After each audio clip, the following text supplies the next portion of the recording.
Boa tarde.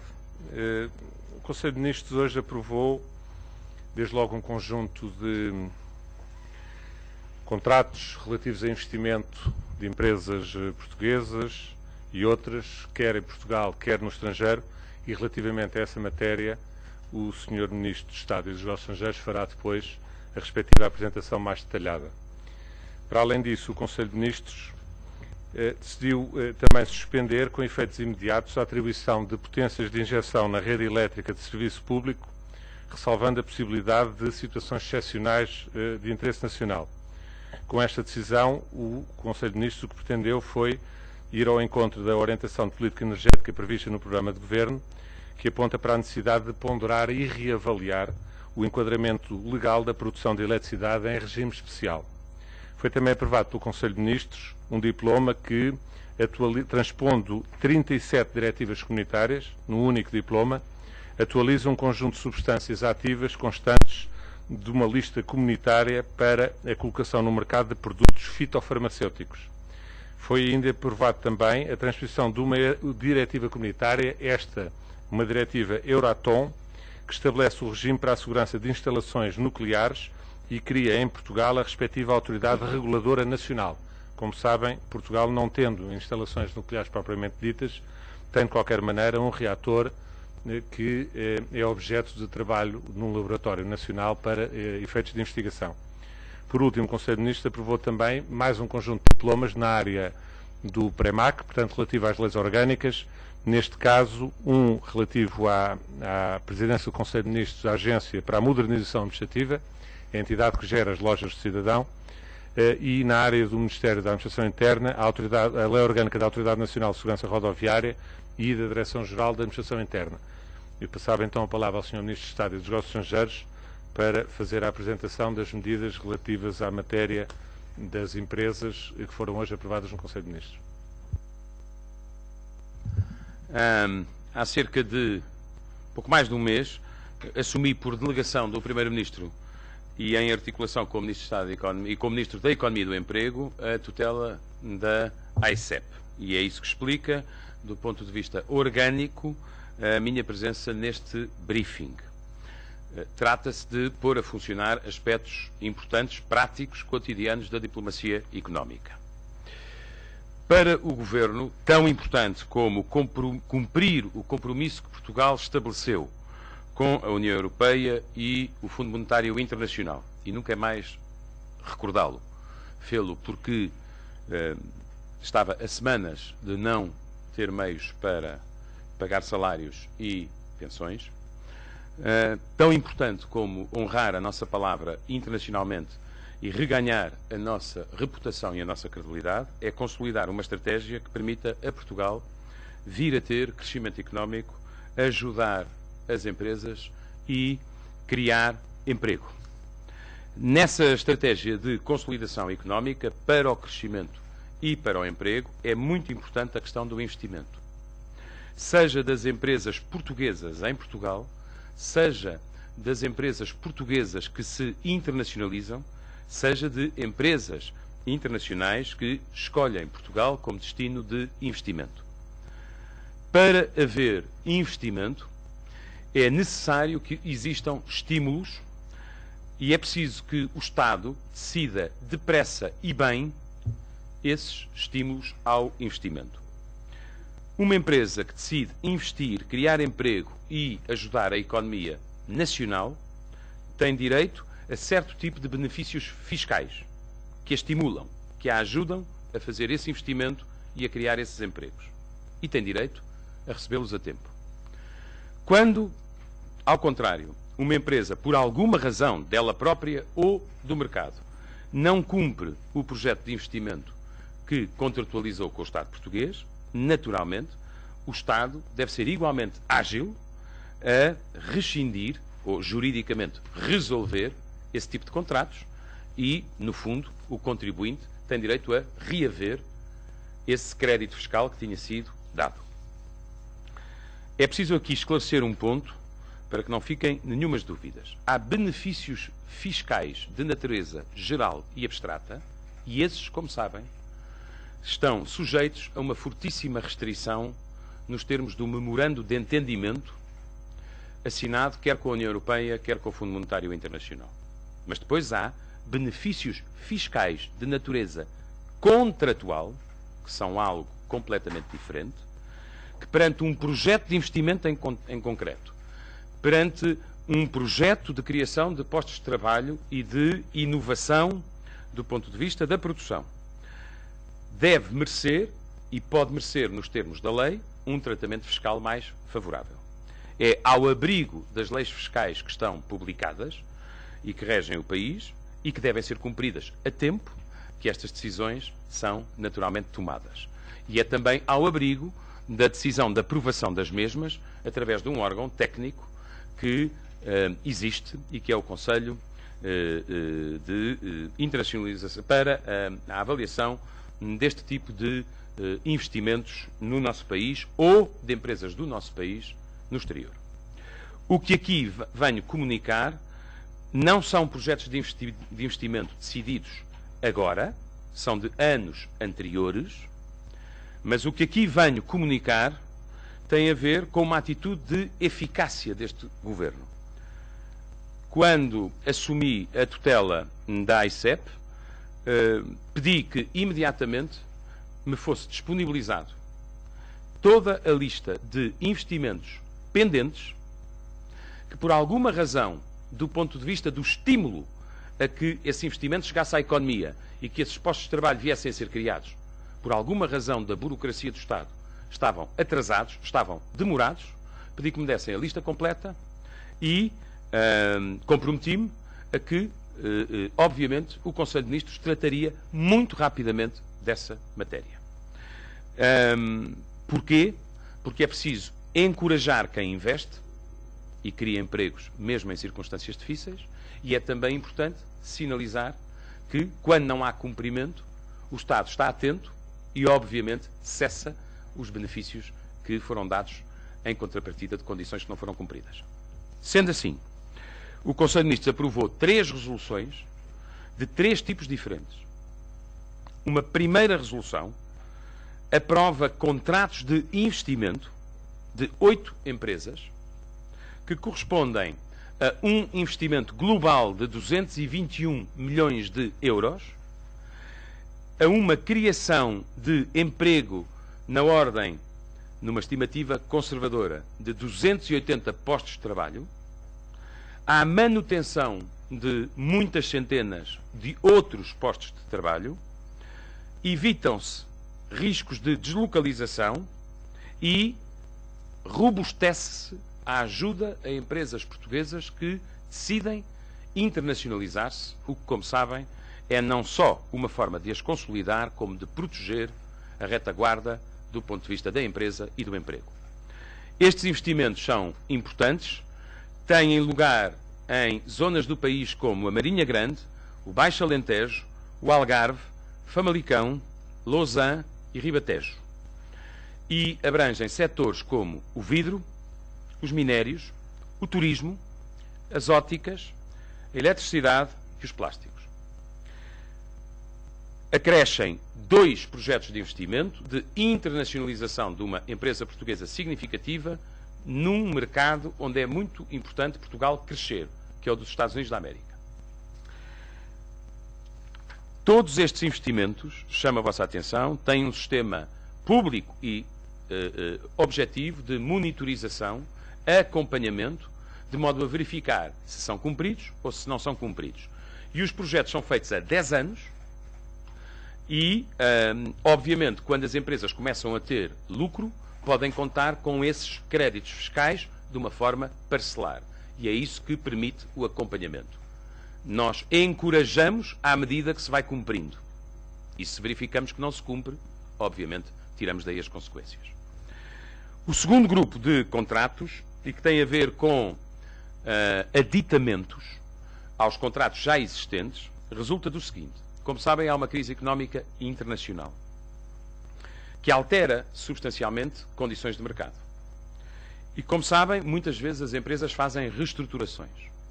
E, às vezes, deixam de existir no decurso do tempo as empresas que assinaram originalmente os contratos com o Estado português e passam a existir outras que lhes sucedem. Ora, também aqui o Estado tem de estar particularmente atento. Se há uma crise económica internacional, se alteraram condições objetivas e de mercado, se há mudanças nas próprias empresas, o Estado deve fazer o que estiver ao seu alcance para que os investimentos e os postos de trabalho que estavam projetados e estão a ser criados, embora a um ritmo diferente, não se percam. E isso significa, em termos técnicos, aprovar aditamentos, depois de feita a respectiva negociação e objetivação. No fundo, estamos a procurar salvaguardar investimentos, cujo valor ascende a uma ordem de cerca de 600 milhões de euros, que devem significar criação de postos de trabalho relevantes no nosso país, mas que, em função das alterações económicas internacionais, das alterações das condições de mercado e das próprias empresas, têm que sofrer uma retificação, mas tudo se transforma, nada se perde, pelo menos é isso que nós devemos tentar até ao limite, preservar o investimento, preservar a capacidade de criação de postos de trabalho e, se necessário, alterar, incluindo reduzir ou dilatar no tempo os benefícios fiscais que estavam previstos. Finalmente, há só dizer-vos que estes 7 projetos que sofrem aditamentos para serem salvaguardados são no setor automóvel, no setor farmacêutico, no setor dos equipamentos elétricos e também no setor químico e alimentar, entre outros. Finalmente, o terceiro grupo tem a ver com a outra matéria que vos sinalizei no início. Às vezes, como o Estado se atrasa muito porque a burocracia é pesada e isso tem de verdadeiramente terminar, porque representa um custo de contexto totalmente desnecessário na economia e na vida das empresas, às vezes, projetos que já estavam indiciados há anos acabaram por não se cumprir, os compromissos não foram atingidos e, às vezes, por circunstância das próprias empresas, elas não resistiram e, se tinham recebido créditos fiscais em função de objetivos que não foram atingidos, obviamente é preciso cessar esses benefícios e reaver esses créditos. E também aqui um Estado que atua rapidamente, que está em cima das decisões e que tem uma atitude de eficácia, precisa, evidentemente, de agir com tanta eficiência como nos outros 2 casos que vos citei. E, portanto, foi isso que sucedeu relativamente a um conjunto de 6 projetos. Chamo a vossa atenção que havia atrasos nesta matéria superiores a 1 ano e que, felizmente, os projetos de investimento que hoje aprovamos e os projetos de investimento que hoje salvaguardamos são largamente superiores aos projetos que, por não terem sido cumpridos, perderam o direito ao crédito fiscal. Era isto que vos queria basicamente dizer. Ficamos então à vossa disposição para quaisquer esclarecimentos adicionais que pretendam sobre as matérias que foram apresentadas. Obrigada. Luís Marques Guedes, a minha primeira questão tem a ver com a expectativa que havia hoje de que fossem aprovadas as alterações ao subsídio de desemprego, sendo certo que esse foi um dos pontos, pelo menos temos essa indicação, um dos pontos discutidos nesta reunião do Conselho de Ministros. O que lhe pergunto é o que é que está a bloquear a aprovação dessas alterações, se têm ainda que ser discutidas com os parceiros sociais, uma vez que o Governo tinha já manifestado a intenção e a abertura para acolher algumas das propostas, nomeadamente da UGT. E uma vez que estamos a falar também desta questão da manutenção de empresas em Portugal e de salvaguardar postos de trabalho e investimentos, não podia deixar de lhe pedir também um comentário ao caso da Jerónimo Martins. Vários grupos parlamentares querem legislar no sentido de evitar novos casos como este que aconteceu. Queria saber se o Governo está também disponível para legislar nessa matéria e se há margem para haver uma maior harmonização fiscal com outros países. Obrigado pelas suas questões. Em relação à primeira questão das alterações ao subsídio de desemprego, quer relativamente a trabalhadores independentes, quer relativamente a trabalhadores com dependentes a cargo, São projetos, como sabe, de facto, que o Governo tem vindo a trabalhar com os parceiros sociais desde pelo menos o final de setembro, princípio de outubro.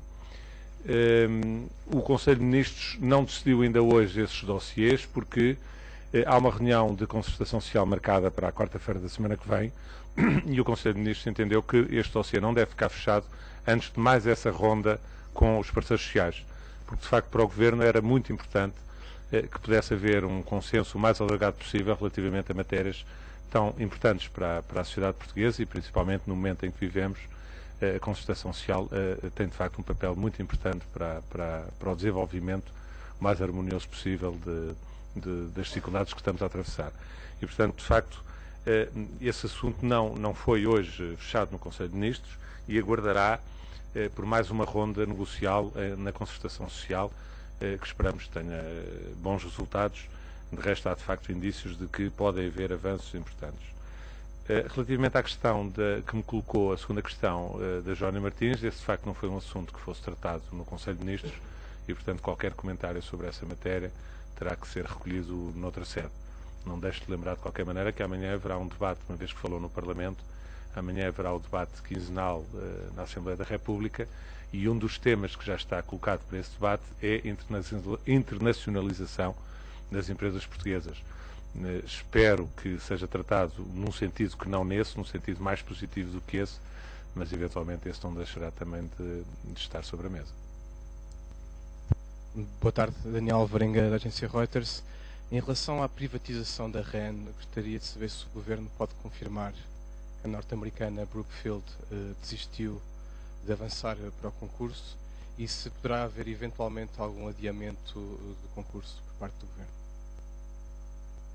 Em relação à questão da REN, esse assunto não esteve hoje ainda no Conselho. Como sabe, o Conselho de Ministros, nos processos de privatização, a intervenção do Conselho de Ministros está perfeitamente delimitada no próprio diploma que aprova a operação de privatização, e o Conselho de Ministros, portanto, eu não lhe posso confirmar nem infirmar, digamos assim, aquilo que colocou na sua questão, relativa a uma empresa norte-americana.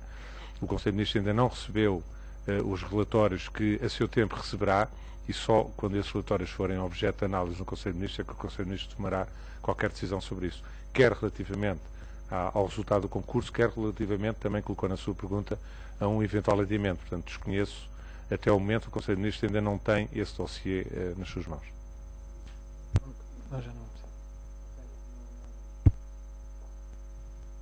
Boa tarde, Madalena Salema, da Antena 1. Eu gostava de saber se estes incentivos agora revistos podem evitar situações como a que ocorreu esta semana com o anúncio da Jerónimo Martins. Se é para esse, também com esse objetivo, ou se os objetivos são diferentes. Madalena, há muitas maneiras de tentar perguntar a mesma coisa, mas eu gostava de me limitar àquilo que é objetivo e de legalidade. Portugal tem um quadro de incentivos fiscais contratuais perante projetos de investimento em concreto que indiscutivelmente favorecem a economia portuguesa.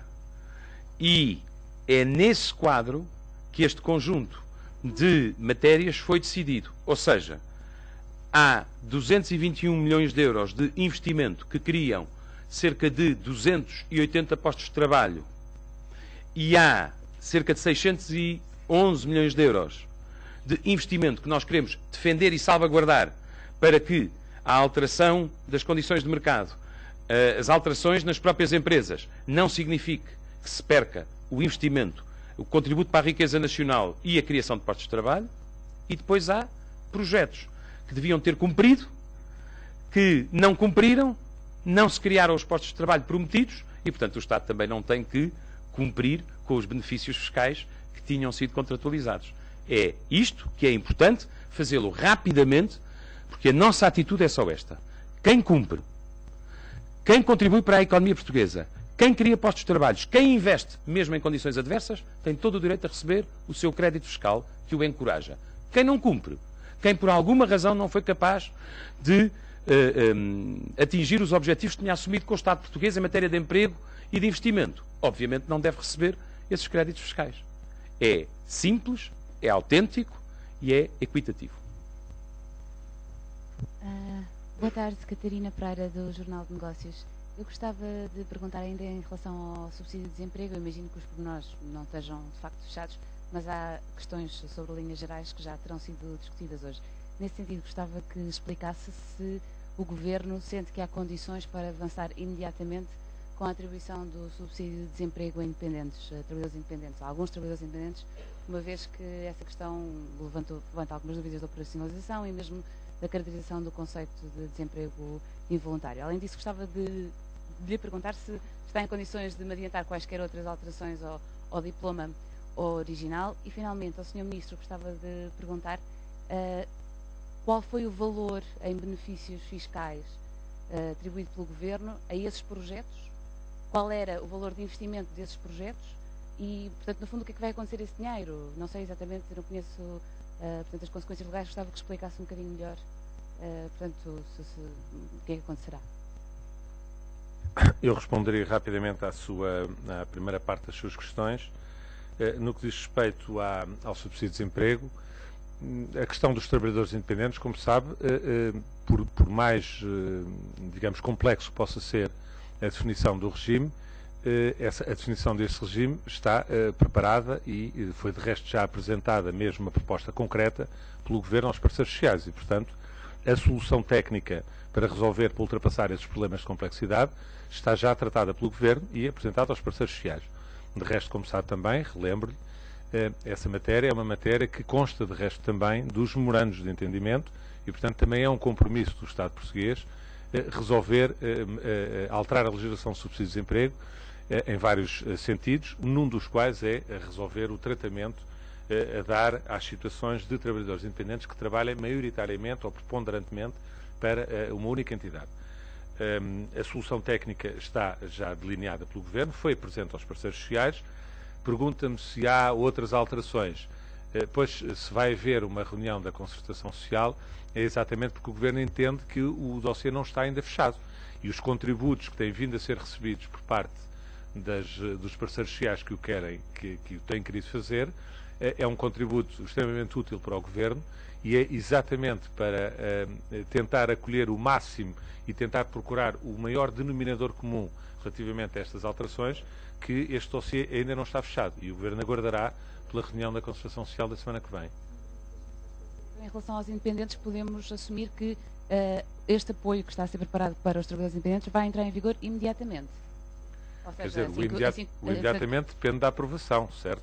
Está a pensar... O diploma prevê no primeiro dia a seguir à sua publicação. O diploma não está fechado, portanto, qualquer pergunta concreta sobre a redação final do diploma, como compreenderá, seria profundamente incorreto da minha parte o Governo avançar para a concertação social, para mais uma ronda da concertação social, dando por fechado o que quer que fosse. Neste momento não está nada fechado. O que eu lhe estava apenas a tentar explicar, porque me fez essa pergunta, é que de facto a matéria, não sendo uma matéria fácil, os problemas essenciais já estão tratados e resolvidos na proposta inicial apresentada pelo Governo. O que não quer dizer que essa proposta seja o documento final. Não é, com certeza, nomeadamente antes da ronda da semana que vem na concertação social e depois da decisão final que o Conselho de Ministros, terminado ou encerrado que seja o dossiê em termos de concertação social, terá de fazer para a aprovação definitiva do diploma. E, portanto, detalhes em concreto só nessa fase. As outras questões eram para o Sr. Ministro. Vou procurar ser o mais objetivo possível naquilo que me perguntou. Relativamente ao valor dos investimentos, os investimentos que o Governo hoje aprovou são na ordem dos 211 milhões de euros. Os investimentos que o Governo hoje procurou salvaguardar para que a crise não os atinja e, portanto, não se percam e sejam um contributo para a nossa economia e para o nosso emprego, são da ordem dos 611 milhões de euros e os investimentos que o Estado português considerou, através dos seus órgãos técnicos, que não tinham cumprido os objetivos, por razões das circunstâncias económicas, são da ordem dos 155 milhões de euros. O que significa que aquilo que se ganha e salvaguarda é felizmente superior àquilo que se perde. Do ponto de vista dos créditos fiscais que chamam a atenção, são feitos em vários anos, mediante indicadores de cumprimento. Esses créditos fiscais teriam um máximo que se aproxima, no primeiro caso, de cerca de 12 milhões de euros. No segundo caso, serão reduzidos em cerca de 3 milhões de euros.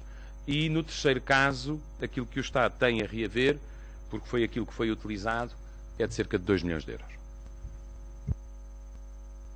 Área da RTP, Sr. Ministro Paulo Portas, eu gostava de perceber se há um objetivo do Governo em relação à captação de investimento externo e se esta questão da saída da holding da Jerónimo Martins para a Holanda não dá um sinal contraditório àquele que é o esforço que o Governo está a fazer de mostrar Portugal como um bom destino para investimento internacional.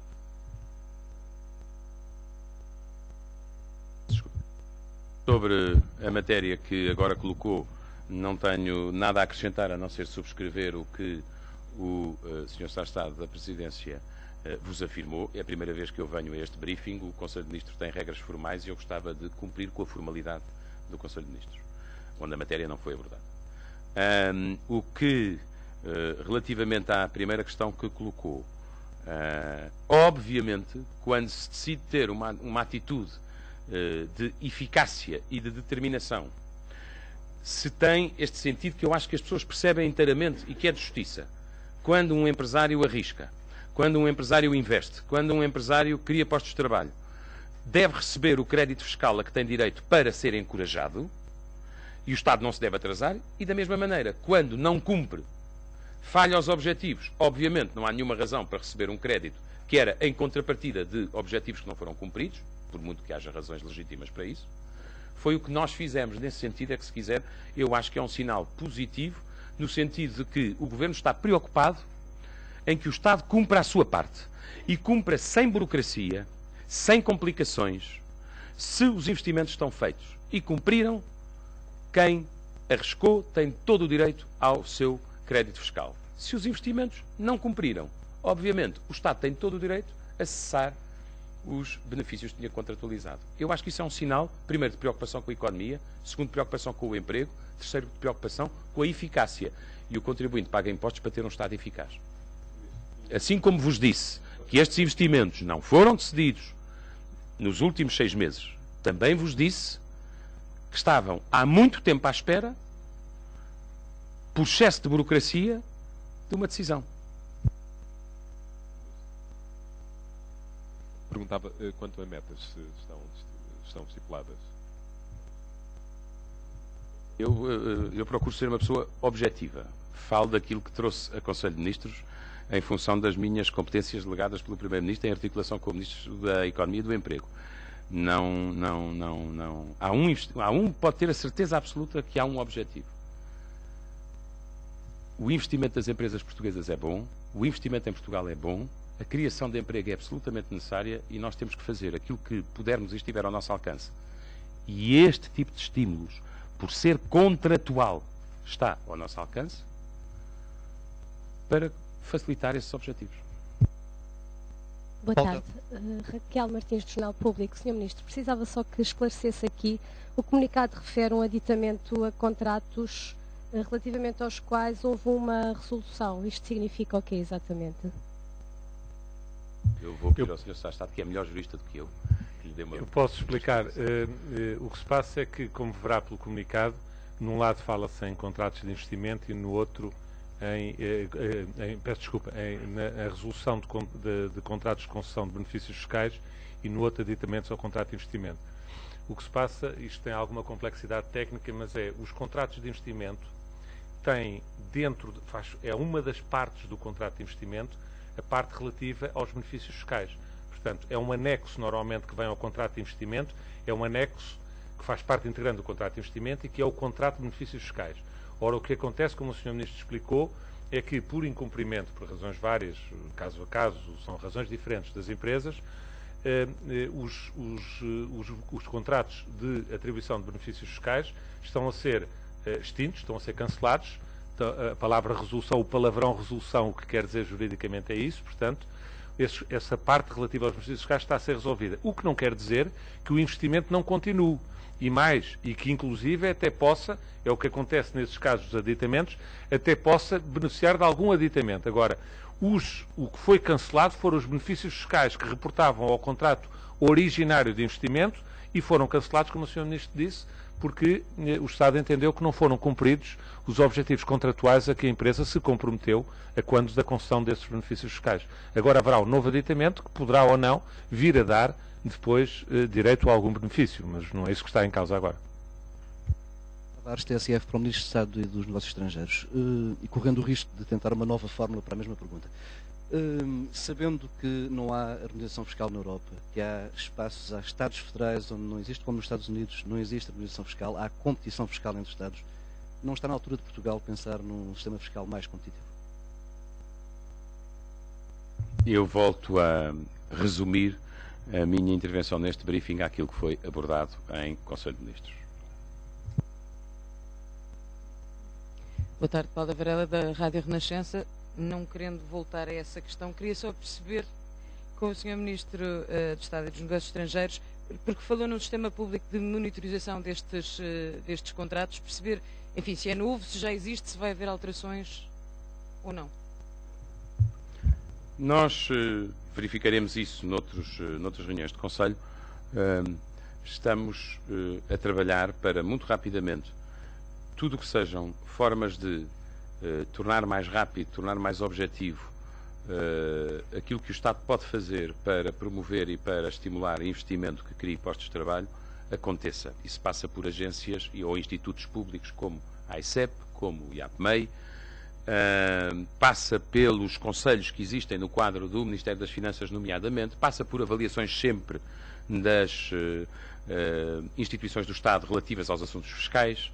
E, portanto, existe um conjunto de crivos para que os pareceres técnicos sejam sólidos. Agora, o que não há razão nenhuma que explique é que haja excesso de demora ou excesso de paralisia. E, portanto, o que se cumpre tem direito a ser encorajado, o que não se cumpre não tem razão para continuar. Peço desculpa, só para esclarecer, para ver se a minha interpretação está correta. Estes contratos de investimento já existiam.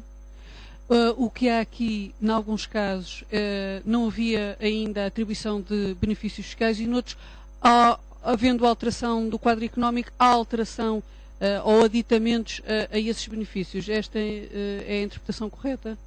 Os contratos de investimento ora aprovados só passam a existir como tais a partir de hoje. Mas eu, que acho que as coisas devem ser ditas exatamente, antes de tudo mais, acho que aqui já me estou a repetir, quando, por delegação do Primeiro-Ministro, recebi a tutela da ICEP, mandei imediatamente pedir a lista de investimentos pendentes. E rapidamente pude perceber que havia um conjunto de investimentos bem-sucedidos, ou um conjunto de investimentos que precisavam de salvaguarda, ou um conjunto de investimentos que não podiam ser atingir os seus objetivos, sobre os quais era preciso tomar medidas e providências, porque é isso que está previsto nas leis do país. E era isso que os órgãos técnicos recomendavam. E, portanto, é exatamente isto. Peço desculpa, o Matias da TV. Deixe-me só fazer uma questão. Estes são, ou melhor, estes são a totalidade dos investimentos ou encontrou outros que ainda não foram? E se há a breve prazo uma resolução, trabalho sobre estes outros investimentos que não estão aqui discriminados? Como há de imaginar, mal seria se estes fossem os únicos. Ouça, com certeza que... Vamos lá ver. Primeiro é preciso arrumar a casa. E é preciso que aquilo que estava em curso e em projeto ficasse arrumado. E com certeza que estão a ser negociados, quer do ponto de vista de empresas portuguesas que investem nacionalmente, quer do ponto de vista de empresas portuguesas que investem internacionalmente, e quer do ponto de vista das empresas internacionais que escolhem Portugal como destino. Há negociações em todas as agências públicas para concretizar esses investimentos.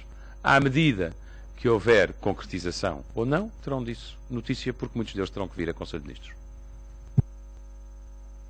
Eu tinha só uma última questão ainda sobre a questão dos investimentos. No segundo grupo de minutas, são minutas dedicadas aos contratos de investimento, portanto, que alteram esses contratos. Pelo que percebi pelas explicações do Sr. Ministro, isto o que implica é uma redução dos benefícios fiscais que estavam previstos. Podia explicar exatamente o que é que estava previsto? Salvaguardando sempre um princípio que é importante, que é a reserva comercial, o que eu lhe posso dizer é que quando há aditamentos é porque houve alterações, ou no mercado ou na empresa. Essas alterações repercutem sobre os compromissos assumidos, em alguns casos sim, noutros casos não. Quando repercutem, obviamente, mesmo que o projeto seja de investimento um pouco menor ou mais demorado no tempo, isto depois tem uma consequência sobre o nível de créditos fiscais que tinham sido contratualizados. E é a revisão desse nível de incentivos fiscais que tinham sido contratualizados que, em 2 casos, creio, é reduzido. Bom, se não há mais nenhuma questão, agradeço a vossa presença.